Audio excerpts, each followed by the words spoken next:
Hi everyone, this is Dr. Nitin Chhoda and welcome to this important episode of Ignition Time. I'm going to take a closer look at some of the actions of the US Treasury Secretary Steven Mnuchin and some of the feedback that he's been getting from various circles, from various news outlets. On your screen, you'll see an article from the Washington Post which reads, Treasury Secretary Mnuchin cuts off several Federal Reserve emergency aid programs, sparking unusual rebuke from the Fed. Though Mnuchin also asked the Fed to return hundreds of billions of dollars in unspent CARES Act money, Treasury alone does not hold that power. Let's just dissect this and help our viewers and subscribers understand exactly what this means. It's very rare that the Federal Reserve has a difference of opinion with the US Treasury Secretary, and in the past 24 hours, the US Federal Reserve actually responded. I'm going to quote the US Federal Reserve. The Federal Reserve would prefer that the full suite of emergency facilities established during the COVID pandemic continue to serve their important role as a backstop for our still strained and vulnerable economy. Now, as you can expect, Democrats rushed to criticize this. They expressed concern that Senate Republicans could push for this funding, the $500 billion in funding, to be repurposed so that the next economic aid package would be smaller but would consist of repurposed money from the original CARES Act. Here's a comment from Ron Wyden from Oregon, who said, Secretary Mnuchin is removing critical support from a weak economy against the Federal Reserve's wishes. This is economic sabotage. Secretary Mnuchin is salting the earth in an attempt to inflict political pain on President-elect Biden. This is a comment from the ranking Democrat on the Senate Finance Committee. So they view this, I want to be clear, Democrats view this as a politically motivated attempt to hurt the economy that President-elect Biden, according to the Democrats, is going to inherit. I want our viewers and subscribers to chime in and let me know what you think in the comment section below. Also, let's directly hear from the US Treasury Secretary, who was interviewed this morning on CNBC, and I want you to hear the comments from the US Treasury Secretary for yourself, and you can be the judge for yourself. Let's listen. Headline, New York Times this morning, Mnuchin to end some Fed aid programs, limiting Biden's options. Does it limit Biden's options? Well, again, the options are the options. We have capacity, whether it's myself or somebody else. These can be reactivated with exchange stabilization funds. And, I just remind you, there were a lot of people, on the Democratic side who questioned giving me $500 billion that I could, quote, do with whatever I want. So I find it kind of ironic now that I'm being prudent in returning the money to Congress like I'm supposed to, that people are questioning that. But again, we want Congress to reappropriate this money, and we got plenty of capacity left if we need to use it. And this has been a great success story. Look at where the markets were in March. Look at where they are now.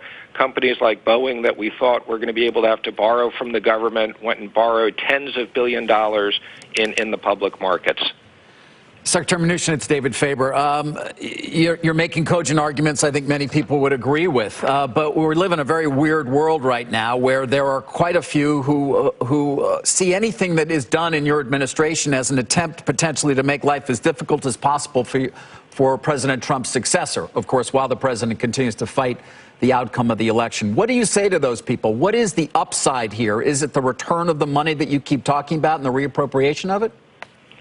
Look, I think this has been a great success story. And what I want people to focus on is, Chair Powell and I and the Fed and the Treasury, these have worked. And the best part of them working was the mere announcement that we had $500 billion, that we could go do $5 trillion if we needed to. That opened the markets. So the mere announcement, that was the bottom of the market. And as the Fed has always said, these are emergency tools. When the emergency's over, let's put them away. Right. Well, the medical emergency may not be over, but I think we'd agree the financial conditions markets the financial conditions are in great shape. Corporate bonds have come in, municipals have come in, mortgages have come in, the stock market has rebounded. And, I'm hopeful because we have been a very good steward of this money and these tools that down the road, whether it's 5, 10, 20, 30 years from now, that there's needs to use these tools, that Congress will have the same confidence in future Treasury secretaries and Fed chairs as they've had in us. Yeah. And again, I would just highlight, the law is very clear. The intent was this part of it expires in December. Let's go use this money for things in parts of the economy that need it. We don't need this money to buy corporate bonds. We need this money to go help small businesses that are still closed or hurt, no fault of their own, or people who are going to be on unemployment and unemployment is running out. So as you can see, U.S. Treasury Secretary Mnuchin said that this has been a great success story and we are following the intent of the law, in his own words. Let me know what you think of his comments in the comment section below, and also you'll find a link to all of our resources in the description section below. Speaking of resources, on your screen you'll see an article that was published in the New York Times which reads, Mnuchin to end key emergency programs limiting Biden. The Treasury Department asked the Federal Reserve to return unused funds, downsizing the next secretary's ability to restart the economic support. So the implication here, according to the New York Times, is the next US Treasury Secretary will not be able to instantly tap into all of this and restart the economic support. And what this is doing is essentially hindering the ability of the next administration to be able to get access to the money and to be able to inject it into the economy. So here's what the article says. Treasury Secretary Mnuchin said he does not plan to extend several key emergency lending programs beyond the end of the year and asked the Federal Reserve to return the money supporting them, a decision that could hinder Joe Biden's ability to use the power of the Federal Reserve to cushion the economic fallout from the virus next year in 2021. So what Mr. Mnuchin did in the past 24 hours is he said he could not continue the Fed programs, including ones that support the market for corporate bonds and municipal debt.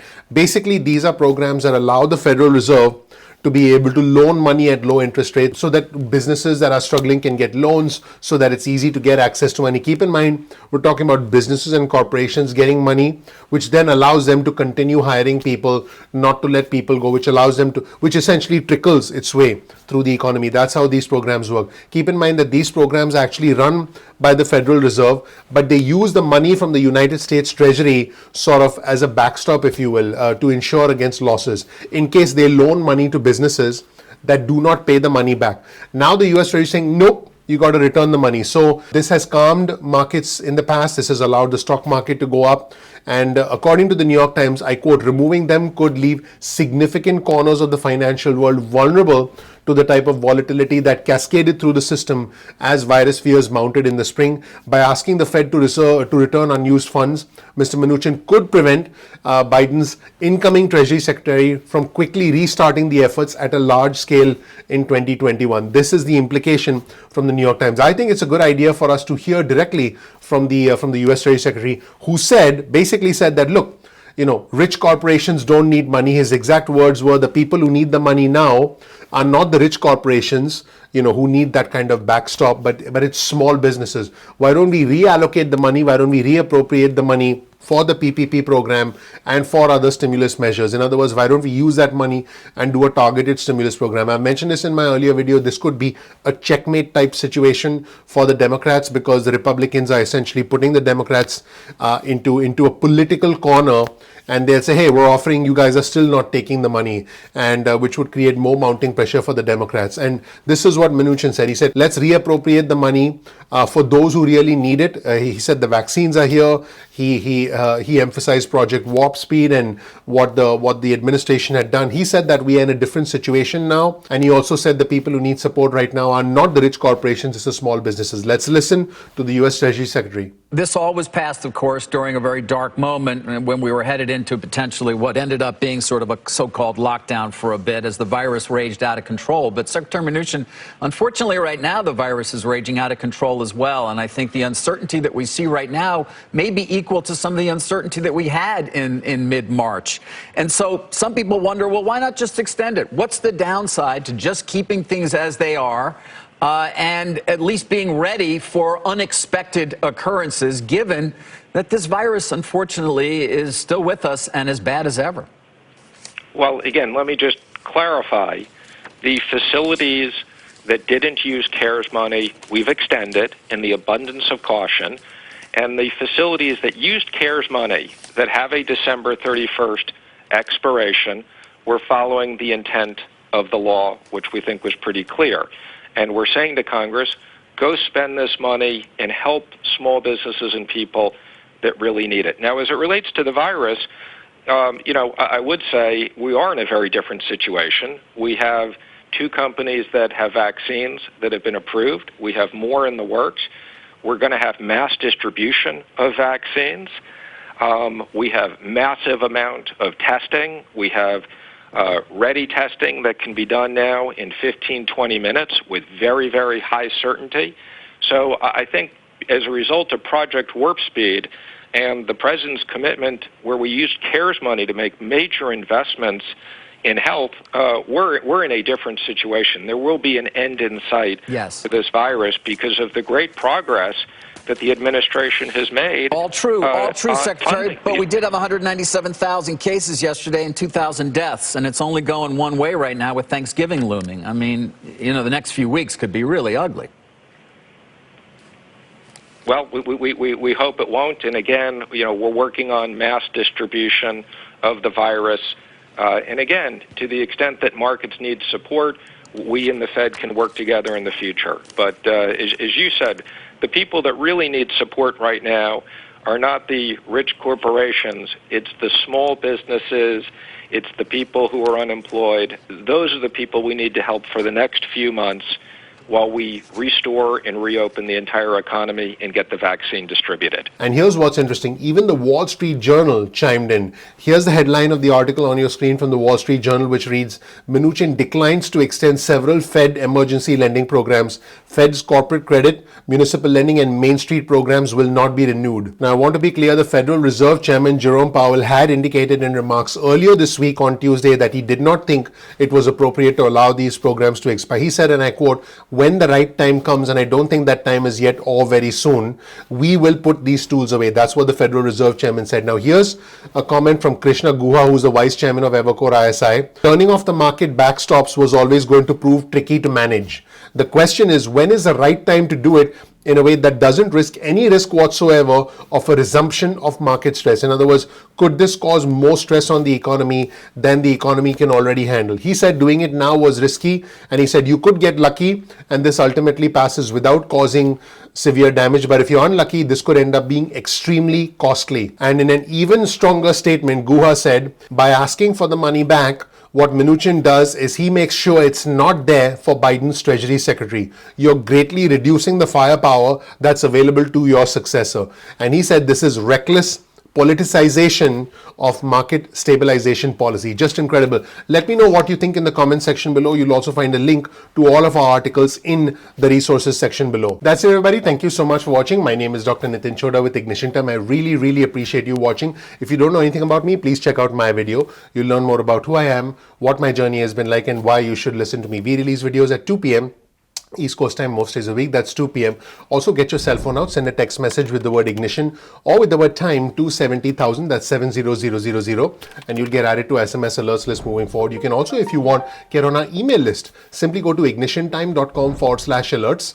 That's ignitiontime.com/alerts, and you'll get added to our email list going forward. I hope you learned something new from this video. You can also follow us on Instagram. Simply go to ignition_time on Instagram. That's our Instagram handle, and you can get exclusive news and content from us on Instagram. You can also get breaking news alerts from us on Twitter.